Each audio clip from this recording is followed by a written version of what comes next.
my disease and a lot of things that have been happening through my life. But I discovered my purpose in the worst adversity.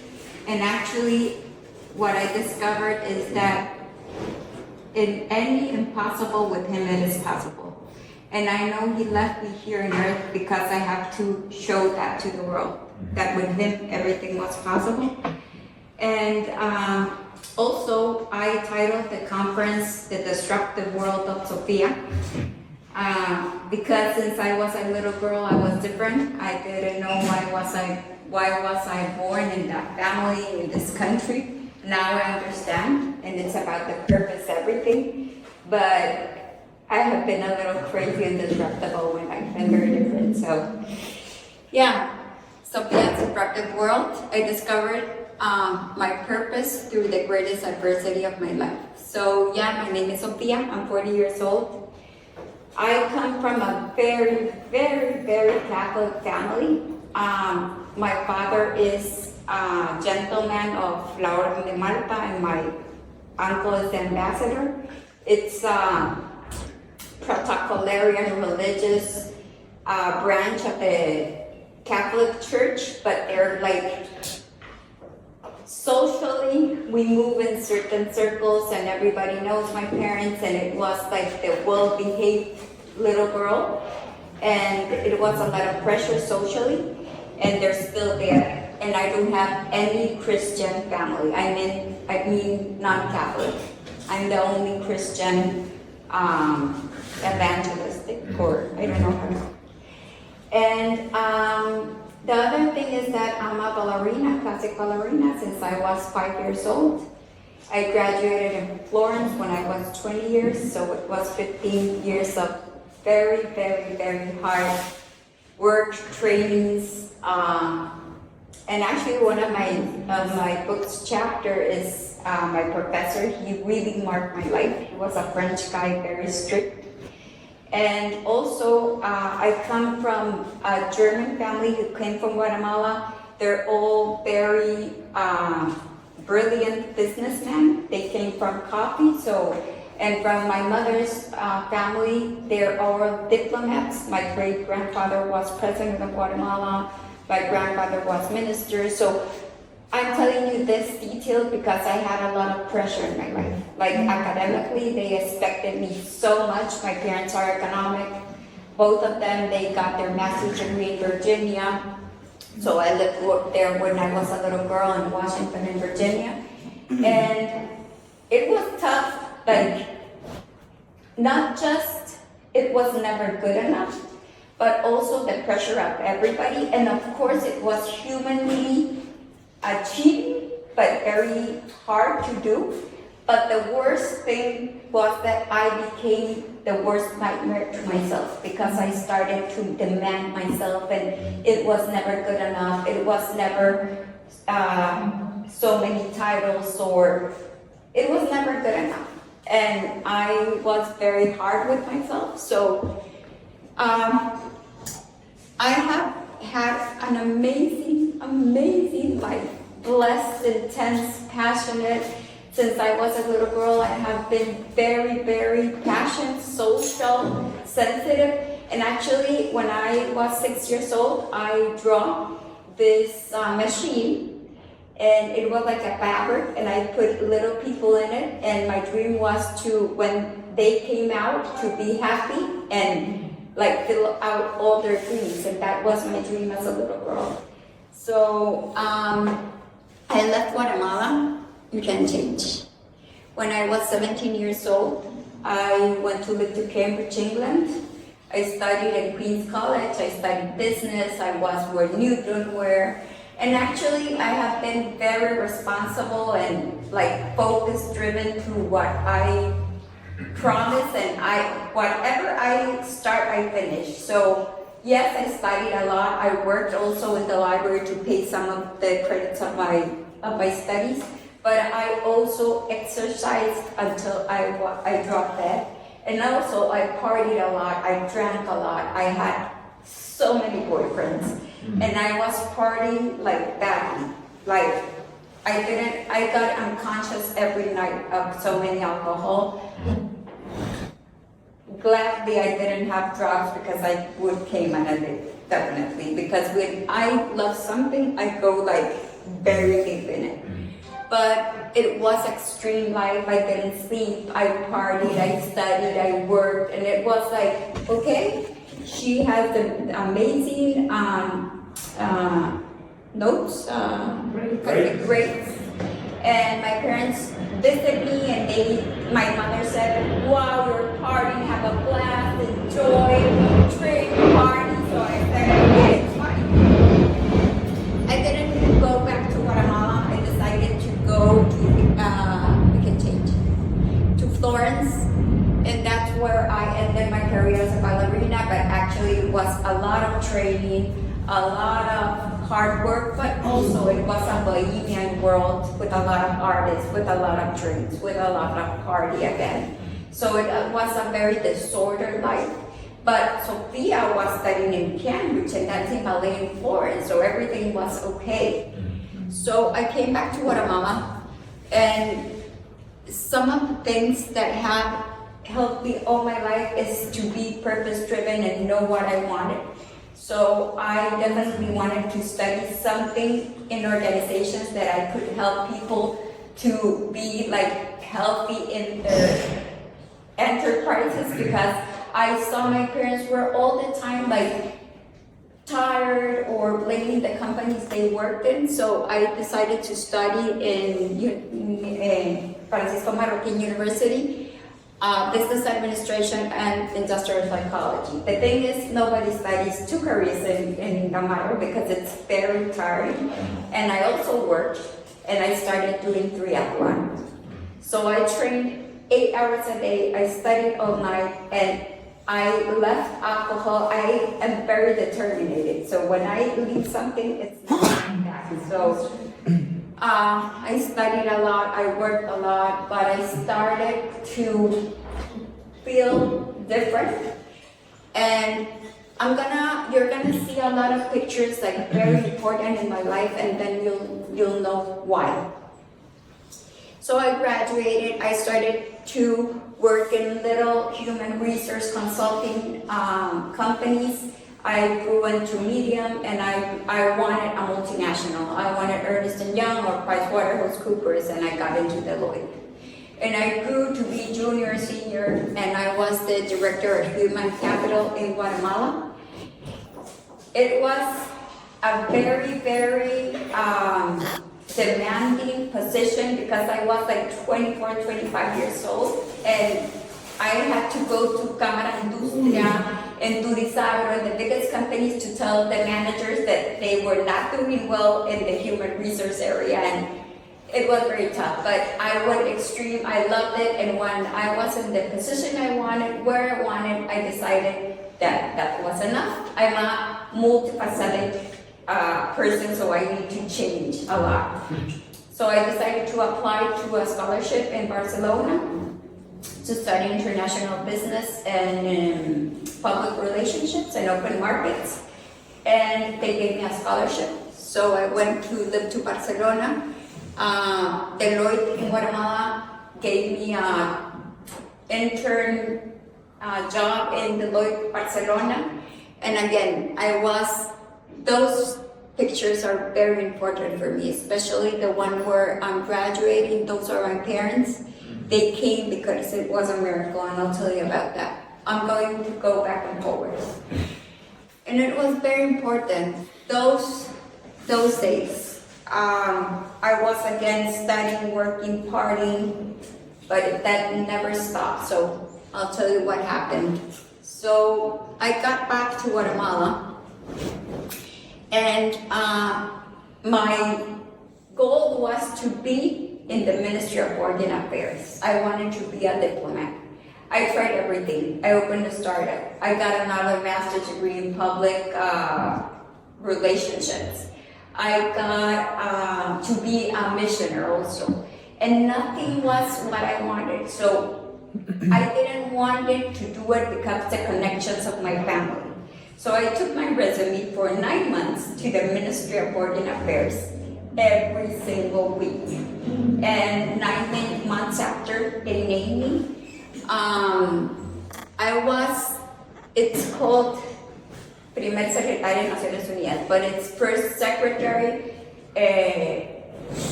ante the United Nations, and I manage UNESCO. So I did all the political international relationships into Guatemala and UNESCO, and that is a very important picture also because we're in New York and Washington dealing the Guatemala position, and I messed up so many times, and you'll know why.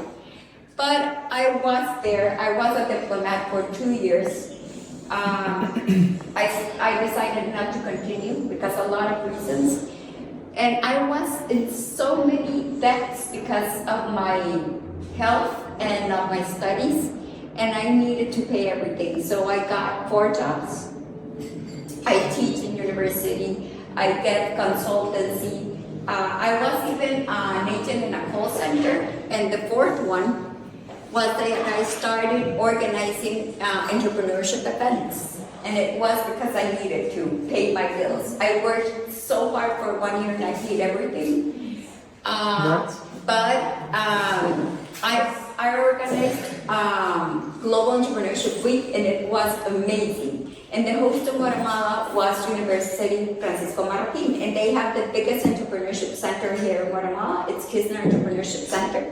So in January the next year, they made me the coordinator of Kisner Entrepreneurship Center. And I did more than 150 events that year. I did talk shows, workshops, travels. I did everything, and they sent me to Miami, to Florida, to Gainesville, to Guadalajara, to Chile, to Brazil, to bring the tools of Latin America to Guatemala. But being an entrepreneur in Guatemala is so difficult. Like financially, fiscalmente, the SAT is like the worst, and it's very difficult. So we had to make a model exactly for Guatemala. So in December that year, the biggest corporate in Guatemala, Corporación Multinversiones, opened the first venture capital firm in Guatemala, like investing in startups. Actually, Guatemala is not ready for that. It's not like Silicon Valley that you go, you pitch, and you get $1 million. It's not like that. So it was very difficult, but I went to work with Los Bosch, with Luis Alfonso Bosch, and I learned so much about the investment world, how to raise money, how to invest, the venture capital, convertible letter. There were so many ways to get money and raise capital, so I got really good at that. But when I was there, and when I tell you that when I want something, I go for it, I wanted to go to live to East Side. I wanted it so much, and I couldn't afford it actually. But God made a miracle, and if you go back,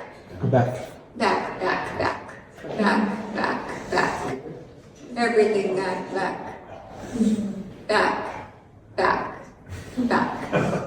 Yeah, since then until Multiverse, that was the venture capital firm, in every picture that you saw me, in every meeting, in every graduation, in every traveling, it's been an amazing life of traveling, working, knowing people.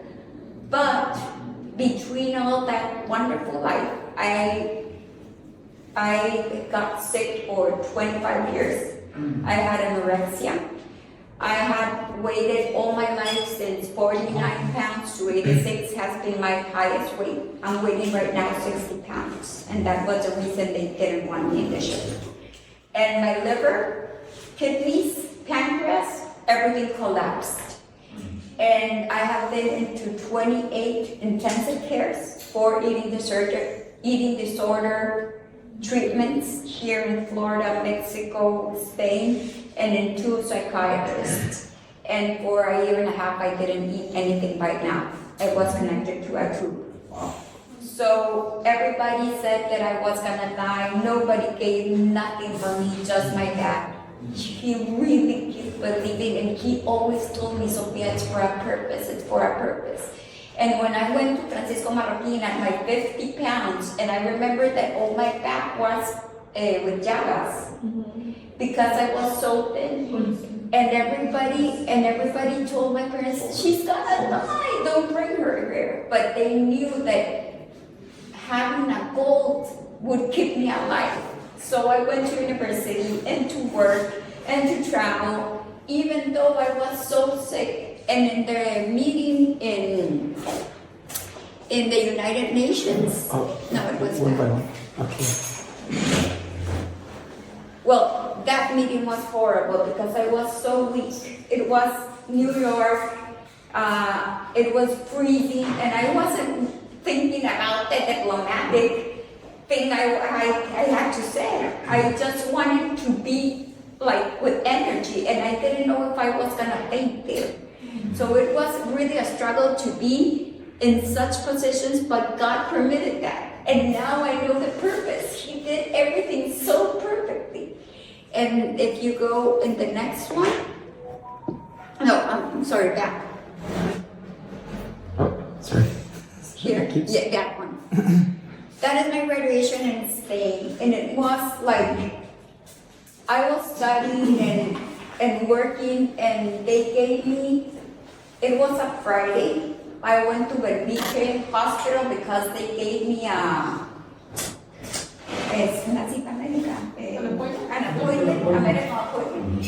And who attended was a psychiatrist, a Diaz Catalan. Her name was Nadine Riesco. And she asked me, what's your name? What are you doing in Spain? And what's your weight? And I said, Sofia Hegel, a master's degree in Idaho. And she said, I'm sorry, but you cannot manage your life. You're staying here. It was the psychiatrist hospital of the beach in Barcelona. I was 1,000 miles away from my parents. Nobody knew. And they kept me in that hospital, not for 5 days, for 5 weeks, 5 months. And I studied the master's degree there. And nobody gave anything for me, but the university really helped me. And when I graduated, my father couldn't go out of Guatemala because of political charge he had. It was impossible.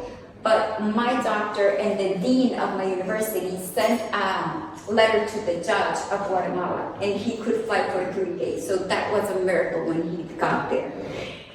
And going back and forward, in 2005, I was in the worst point of my life. Like, I already studied and worked and everything, but the disease came so strong. I was weighing 49 pounds in a psychiatrist hospital with a year and a half, nothing to eat, connected to the tube, no teeth, no hair, no nails. I was spiritually, physically, emotionally broken. And somebody invited me to a retirement, retreat, Catholic retreat. I went with 9 pills for the anxiety, smoking 2 packages of cigarettes, like 30 gum. And I remember the peace, the love, what I felt there. It's everything about Him. It's all about Him. And then when I felt that, I said, this is the answer. I didn't look for God into a church or a pastor or a minister or a priest. I went everywhere where they said, here's God. I went. And it was this first love when you got to meet Him like a father, like the big God of and He did heal me, because when I started to look for Him, my body healed. And everything, like in my life, like physically, emotionally, my family came back because I lost even my parents. I was not living with them. And everything got better.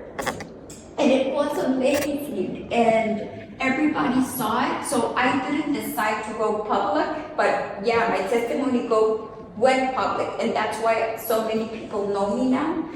But it was amazing. And I gave testimony in everywhere I could. But somehow I kept on like going back, and something like pulled me back. And the master's degree, and that was after knowing this God amazing that I already know. And in 2012, no, back, I'm so sorry. I'm sorry. Back. Well, when I was in the Ministry of Foreign Affairs, I got to meet this Costa Rican girl, and she said, Sofia, you have done everything to find God, but have you ever read the Bible? And I said, no. And she said, do you want to study the Bible? And I said, yes. And I saw what the Bible did. Like, I didn't read the Bible, I ate the Bible. It was a whole year of putting I remember Gálatas 2:20, con Cristo estoy juntamente crucificada, no vivo yo, mas Cristo vive en mí. I remember that it was the plate of food and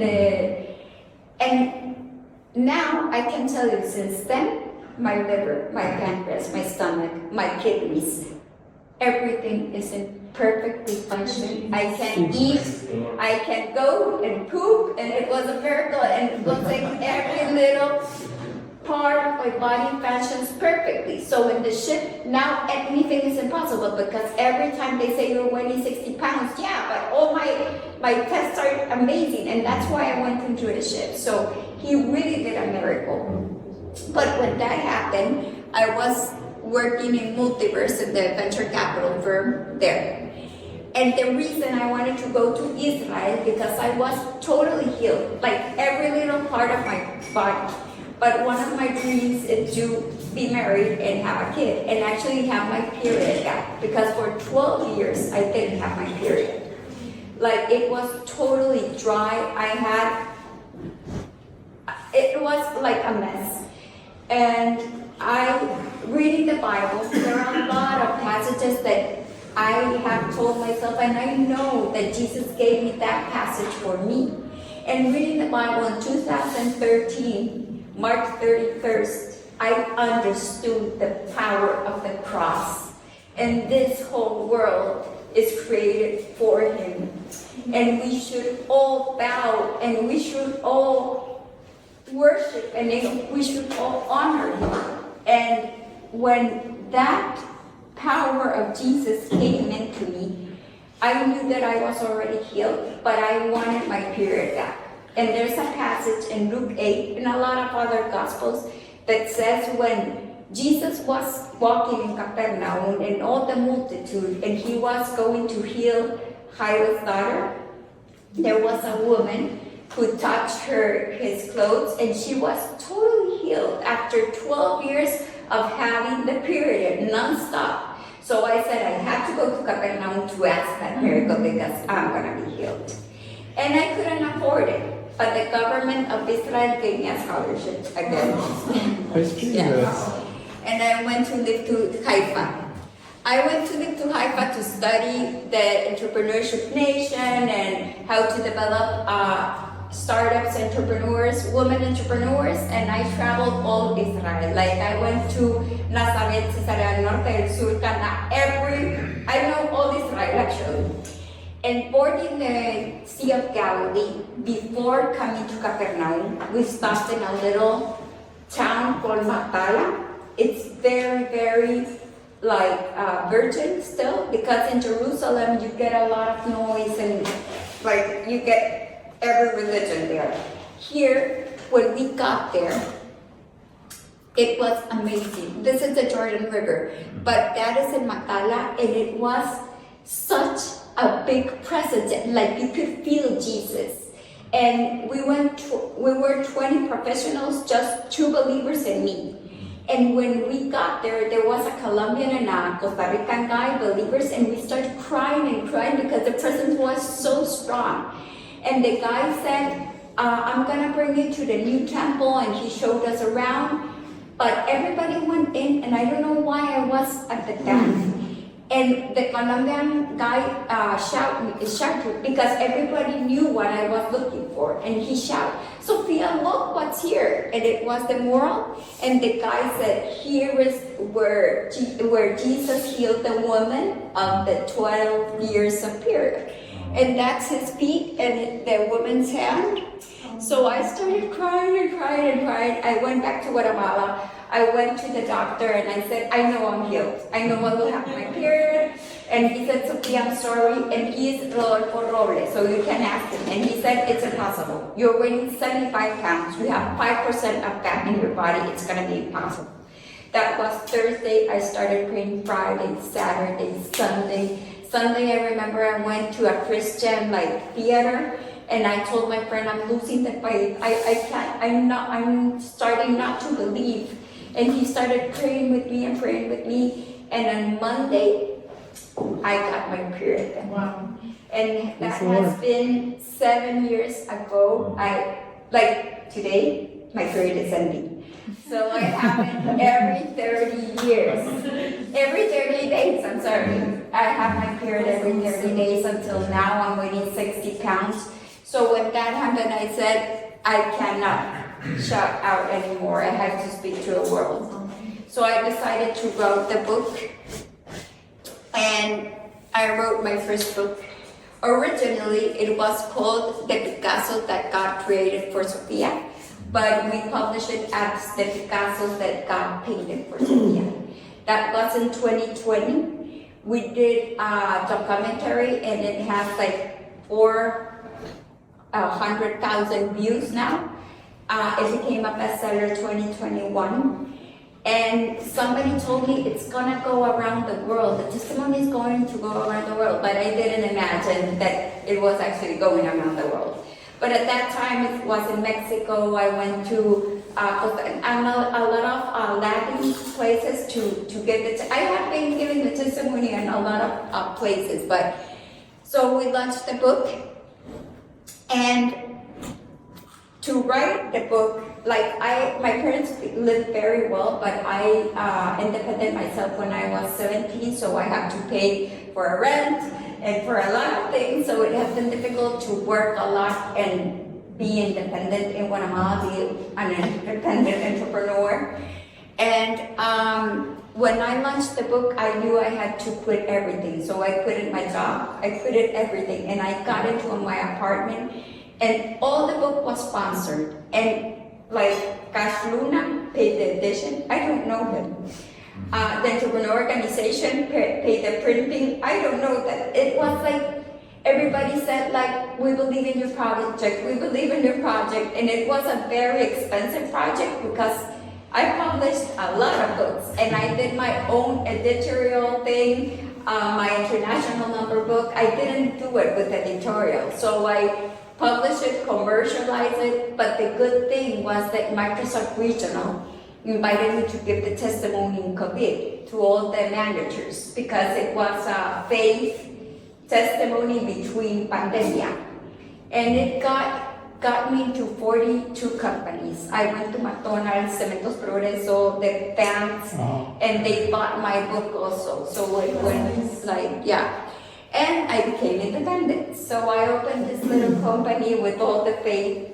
It's called Transformaciones Exponenciales, Exponential Transformation. And I really believe that one connection can do a transformation. So I started building my networking. I have a huge networking. Like in the ship, there was a German girl who said, holy shit, Sofia knows everybody in the world because I know somebody in Oman, somebody in Bahrain. And so unfortunately my company has not positioned as a company. I became like a personal brand, but that's fine now. Now I accept it. And what I do is that we are divided in 3 pillars or 3 sections. Develop women in an integral way, create a country brand by fashion, art, design, and artisans, and formalizing the entrepreneurship ecosystem. So I have been fighting for this country all my life. I try to do travelings with entrepreneurs from Guatemala to Silicon Valley. I take them to Uber and Google. I have a partnership with the Silicon Valley Forum there.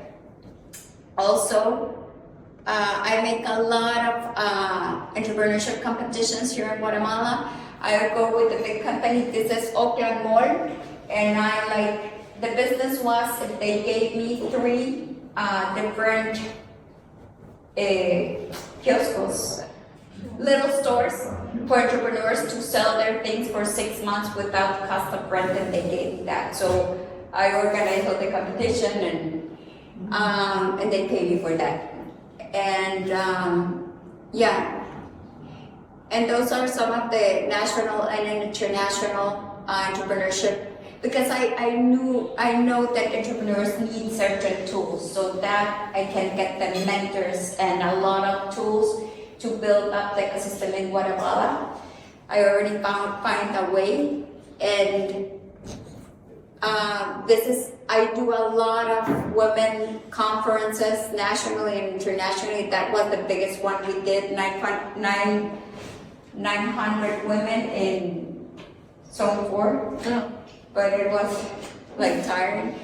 And in 2019, those are some of the groups I work with. Yeah. 2019, I went to another scholarship to Paris, and I got to be a directive creator. And actually, all my focus now is in entrepreneurships and the creative brand, like design and arts and fashion. And so I have this concept that's called Disruptive Gallery, where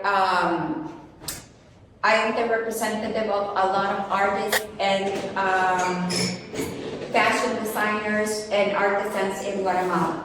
So the thing is, 7 years from until now, I don't buy new clothes. Everything you see is upcycled, secondhand, or made by me, everything. And I got the upcycling concept with Guatemalan articles, and that was what won in Paris. So I knew that Guatemala had an opportunity worldwide. So yeah, I opened this concept of art, fashion, and design. Everything is Guatemalan talent. You can change. Everything is talent from Guatemala. Change it. And also, 6 years ago, I got my own radio program. It's every Wednesday at 6 o'clock. We give tools for entrepreneurs. So I got into the communication world somehow. And the gallery has, I could take some pieces of Guatemala to India. I went to Uttar Pradesh. I have this program. It was with Patriotic. Now I have it with Hete, the bank, to develop women. It's a digital channel, and this is actually the brand of the company. You can change. This was the first gallery. That was the second one. That was in Fontavela, and it was all talent from Guatemala. This was the one I made in Avia, and I do the diplomatic dinners where I connect people. And everybody said it was going to be impossible to Guatemala to participate in the Expo Dubai 2020, but actually we did. And my gallery took us 178 pieces to Dubai. Before that was in England. I lived in England last year to get another creative director title, but I'll tell you the reason why. You can go. I was getting the certificate at the University of Arts of London, and I got the certificate because I wanted to launch a brand of jewelry, and actually I did last year. Gold and silver, and you have a piece of that. So yeah, it was like we sold everything actually here in Mexico, and you can go. We'll go backward then. You can go back. Yeah. Oops. I went in 2021 to live to Dubai, to the Expo 2020, and 178 pieces of Guatemala were there. It was the most horrible project I have been doing all my life. It was exhausting. I had to deal with the SAT, with every minister here. But gladly, a year and a half from that day, if you go back, That's right. finally in February this year, they gave me, it's called una mención honorífica del país. Like they name you a good citizen because of the work you have doing for Guatemala. And the president came and the ministers, and that's the picture with my parents because I didn't expect it. And now I'm writing the second book with Mexican editorial. It's called The Disruptive World of Sofia. I have a podcast called The Disruptive World of Sofia, and it went worldwide actually, so it's in Spotify if you want to listen to it. And I have another radio program every day in Infinita, and I interview disruptive women. That was until July 31st, and I'll tell you why. And I wanted just to remind you to remember that we're all in a process, and we have constantly have to reinvent ourselves to be aligned with the purpose again. And I told you about all the projects and everything because really, everybody told me it was impossible to do all those things. And since he was with me, the idea, the energy, everything comes from him. I swear it's not about me, it's about him. And I have been testifying this everywhere because it's not about us, like our talents, our gifts, everything should be in his service. And before this ship, I didn't know the missionary world. And my agenda was go to the radio, organize an entrepreneurship event, and of course it was wonderful. But I have a presentation of the ship. I'll go really quickly. But before going in the ship, everybody told me it was impossible. Like I went into a 9-month course. I did all the process, the forms. The pastor wrote a card. His signature is everywhere. Everybody told that I could go. And 2 weeks before going in the ship, they said, no, it's impossible. You're already 60 pounds, we cannot take you that way. And I went to the medical, I had all the tests, and I remember coming with Pastor Mark and I said, I'm not going. That was a Sunday. And like everybody was praying because I had to God to get, like, they have a lot of directors in ON, and some of them voted yes and some of them voted no. So I had to convince them. So we started praying and praying. The plane ticket was like $4,000. It was ridiculous. I had to go from Guatemala to Bahrain. And it was really impossible.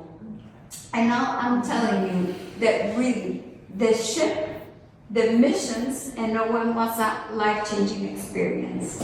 I already left the radio. I'm closing everything, but I want to close like very well at all I already constructed. So I want to leave the book of all my learnings, what can serve to the community, but I want to leave this life and go into missions like with all my heart.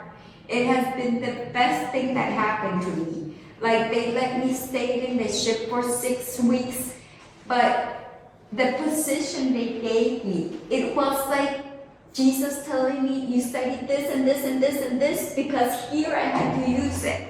Like I went to the ports to do relationships. The human resource thing was for the ship. Everything. I was a mentor in the ship. I was with entrepreneurs in the ship. Like in the ship, when they heard the testimony, they took me to Indian churches, to Arabian churches, to everybody. I went to a TED Talk. I went to workshops. I went to gay art shops, and it was just adapting the testimony to everybody. But it was about sharing the gospel. And we worship and we share the gospel, and very quickly, this is the ship, and I just want to run back to the ship and be sailing and sharing testimony. It was amazing, but Sorry. the trip, I have to prepare a lot of things, like the buying of the ticket, the visas. I have to get like 5 vaccines. Everything was in 5 days. I don't know how we managed because it was so quick. I traveled Guatemala to Mexico, Mexico to Spain, Spain to Turkey, Turkey to Bahrain, and the ship got there. And then this is the preparation because what I wanted is to take my book to the ship because it's the biggest book fair in the world, but I never knew I was gonna be in the ship. So yeah, God took me there. And actually, I put in the presentation before, I was in England because last year, after being in Ireland, I went to Cambridge, Barcelona, Florence, Oporto, and Lisboa, in all the cities that I have lived before. But at the end of the trip, there was a little street. I was by myself, and there was this singer, la gente, in the streets, and he started to worship. And I remember I broke down and I started to cry and worship and give thanks because everything in my life, being doing a book, a podcast, a radio, traveling, being a diplomatic, whatever I asked him, he made it come true. He did it. So now what I want to do is make his will in my life and what does he want. So last year I really told him, take me wherever you want me to go. I never thought I was going to Bahrain, Omar, Qatar, and Kuwait to share my testimony, like to those countries. And it was very tough. But yeah, that's my nutritionist, and we were like buying the snacks and buying everything because my baggage was not closed. I had like vitamins and calcium and all the things I needed to go into the ship. That's the day I left. I was so happy. It was June 15, but I will always remember that day. It was like, I was so happy. Yeah, you can go. And that was in Bahrain, actually. I remember I got into the ship at 3 a.m. and being in the ship with 300 crew members, a Christian family from 71 different countries, preaching in different languages, praying in different languages, or worshiping. Like my agenda from entrepreneurship and radio and became worshiping and talking about him and praying. And I just want to do that the rest of my life. There's no better place to be. And I know I can't have that anywhere in the world. But like traveling around, giving the testimony with a Christian family, and that was the toughest testimony I gave. In all the Middle East, they have these huge camps. Well, they take Pakistanis and Indian people and Philippines, and they work so hard. Some of them die in the heat because they are the working labor of the big buildings we know now, like Burj Khalifa and Burj Khalifa, and they die building it. But the business Arabic men bring them. So the labor camps, they can live like 1,000 men there. And they all eat there and live there, but in such horrible conditions. And they took me there. We were 10 Christians and 1,000 Indian men. And we were worshiping and praying for them. These 2 guys were killers before. And that day they cried with the worship and with us sharing testimony. So it was like I was overwhelmed about that time. And yeah, that's where some of the places I was in Bahrain. That was in the ship. That was our first sail, actually. Yeah, you can go ahead.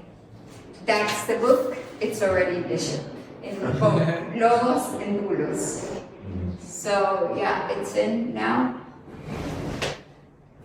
That was a very difficult port. It was in Oman, but it was amazing. We got to pray to Oman. We went to traveling to everything, like the rocks, the everything, and it was wonderful. And that is in the bridge, and that's the most important part of the ship. But actually, like the 300 crew members, we don't know anything about ships. So the first 3 weeks, you get to know how to do CPR, how to get out of the ship, how the engines function, and we serve each other in the ship, so it's amazing. So that's one of the training days. Yeah, that was some of the traveling we did, sharing the gospel. It was 42 grados of heat. It was very, very hot. Yeah. And this was that lady. These are my Indian friends. They're Christian, but she works in the biggest naval U.S. Ay, Dios mío, base naval. Naval base. Yeah, and that's in Bahrain. And she gets, like, she couldn't tell us exactly what she did, but she managed, like, all the weapons that go out and out. So she has a huge position there, but she took us to that place, and we could pray with all the American people because it's really difficult to be working there. Yeah. Yeah, you can change because we already saw that. And that's the first time I gave testimony to all the ship. And that was on like 3 days after I came to the ship. And since that day, I went twice a day to share the testimony. I went everywhere, to schools, to churches, to workshops, to art shops, to the TED Talk. And he's the director of the ship, and actually I will be thankful to him all my life because he was who voted that I had to be in the ship. And that's one of the workshops I did. And actually 2 Indian girls and 1 England girl accepted Jesus that day. So yeah, it was amazing. So that's a little bit about the ship.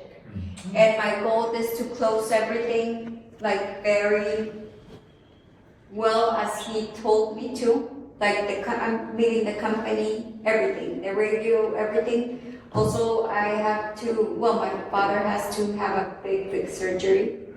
And after I see him standing up alive, everything paid, and the company closed and everything well settled here, I'm going back to ship, definitely. That's what I want to do.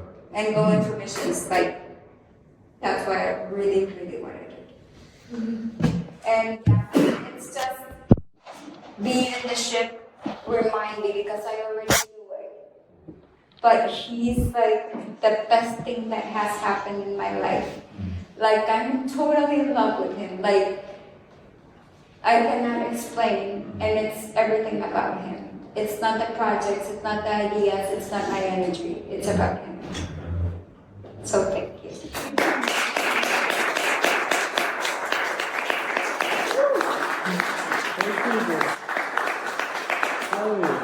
That's very Sophia. Thank you. Thanks, Sophia. Yes, thank you so much. Excellent. Thank you for You this. must have a lot of energy. Yes. That's one of my takeaways. It's all from God. Yeah. Glory to God. Glory to God. Good. Who's next? I want to follow Sophia's.